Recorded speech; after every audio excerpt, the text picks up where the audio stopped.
Hello, my name is Barry Olson. I'm a delegate of the Cost Analysis Department.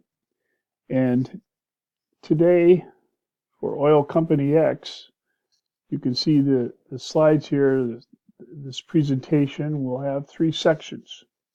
We'll talk about the purpose with some discussion on supply-demand relationships, price ceilings and floors, market surpluses, and shortages.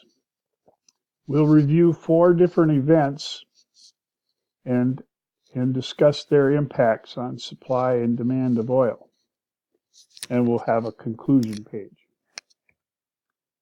First, the purpose of the presentation. Oil Company X is considering expansion.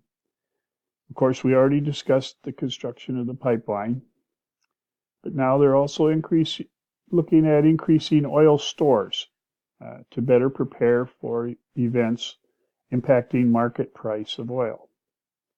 So the purpose of this presentation is first to explain supply-demand relationship, price ceilings and floors, market surpluses and shortages, and also discuss the events that were listed that have an effect on price of oil, and they also have an effect or impact on the equilibrium price and the equilibrium quantity. And we'll talk about those terms in a moment. Just a quick historical snapshot to put things into context. The top graph on the right shows the market oil price. It's a 10-year graph, and you can see there's volatility. The long-term volatility ranges from $28 a barrel to $122 a barrel, and those shorter-term ranges are $5 to $10 a barrel or more. So as you can see, there's quite a bit of opportunity for change in the price of oil. The other graph on the bottom to the right shows the 10-year history of U.S. crude oil production. As you can see, is pretty much a steady growth period, but there are some flat periods and even some declines. And so too, the production of U.S. crude oil can and has reduced. Supply and demand terms that we should just be familiar with. And you can see, we'll talk about the graph on the right in a moment. Supply is a relationship between price and quantity that producers are willing to supply. Demand is a relationship between price and the quantity that consumers are willing and able to pay. The equilibrium point, and you can see that at the intersection of those two lines. The equilibrium point is the point at which the supply curve, the yellowish curve, and the demand curve, the blue curve, intersect. It is that point where there's an equilibrium quantity and an equilibrium price, signified by the price by P and the equilibrium quantity by Q. And so we'll use this supply-demand relationships and terminology as well as these curves to help explain the impact of those events, scenarios that were posted. A few more terms. Price ceilings can happen in this market as well, and that is a price ceiling is a maximum price that the sellers can charge for a good or service. This is usually a form of government action.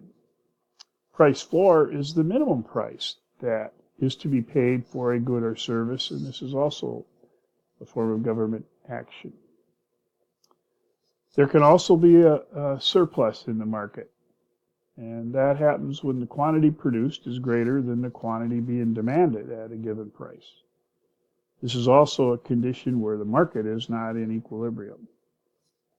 Market shortage is the quantity produced is less than the quantity being demanded at a given price, and again, the market is not in equilibrium. So the first event that we want to discuss involves a situation where regulations are passed which restrict drilling in many areas of the U.S. to preserve protected areas. As you can see, this in the blue highlighted text, this will result in higher production costs. higher costs of production will result in lower profits at any given price and cause the firm to supply less at any given price.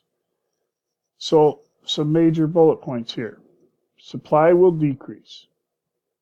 The supply curve will shift to the left from S1 to S2. So the original supply curve is right here. And the shift in the supply curve will be to the left, to S2, right here. So the equilibrium point is moved to here. And the equilibrium quantity, Q1, has moved to here, Q2.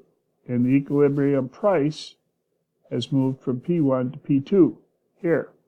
So that leftward shift, the equilibrium price increased, as you can see. The level of increase, of course, will be dependent on how far this shifts to the left. The equilibrium quantity decreased. Increased stores may help in the short term while securing oil supply from these new unrestricted areas that have to be searched for. But a supply curve shift to the left does not support increased stores long term. The second event involves the U.S. has a large increase in birth rate and production. This will result in consumption to increase. As population grows, more fuels for energy are needed. This demand will increase, and the demand curve will shift to the right from D1 to D2. So here you can see the demand curve shifting to the right from D1 to D2. The equilibrium point moves to here. So the equilibrium price will increase from P1 to P2. And the equilibrium quantity will increase from Q1 to Q2. The degree of the price change will, of course, be dependent on just how far the demand curve shifts. Increased stores would be beneficial for short-term shortages while ramping up the supply from these other unrestricted areas. However, increased stores does not address a longer-term shortage. The third event is if a recession were to occur. A recession is associated with poor economy and higher rates of unemployment. Consumers will use less energy or fuel. Demand will decrease. The demand curve will shift to the left. So you can see the demand curve shifting to the left from D1 to D2. The equilibrium point will shift to the left here, or shift down this line to this intersection, and the equilibrium price will decrease from P1 to P2. And how far that drops will depend on how far the demand curve shifts. The equilibrium quantity will decrease from Q1 to Q2. So a decrease. This poses a threat to increased storage strategy, and it does not support increased stores. The fourth event is where there is an increase in the availability of affordable alternative energy sources. When the alternative energy sources happen, they are substitutes for the oil.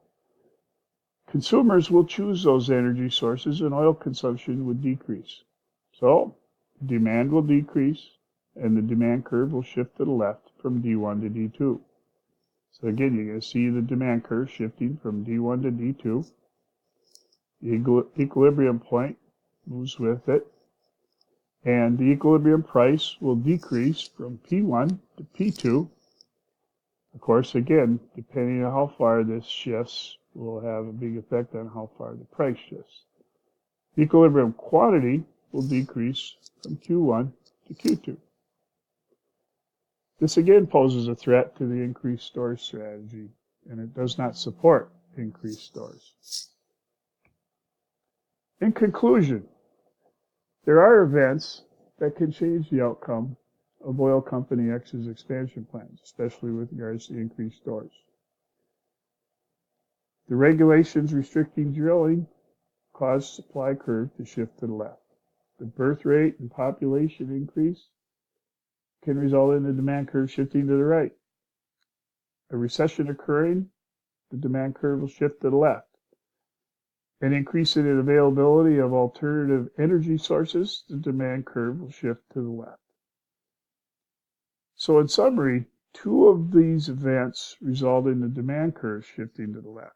One of these events result in the supply curve shifting to the left. These leftward shifts cause the conclusion and recommendation to be based on these impacts. It is not recommended to increase oil stores. That is the end of this presentation. Thank you. I hope this clarifies the potential risks to this strategy by these events.